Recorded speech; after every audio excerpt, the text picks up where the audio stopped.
my parrotfish, Chubbs. He's always hungry.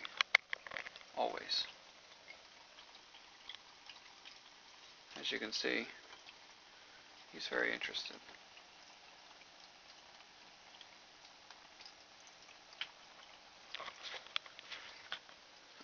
Got his, as of now, this is probably just a temporary tank.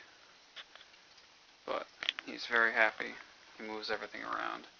As you can see, he's moved all the gravel from there over to here and turned that into this little wall. Got his little clay pot. Everything kept at the same temperature.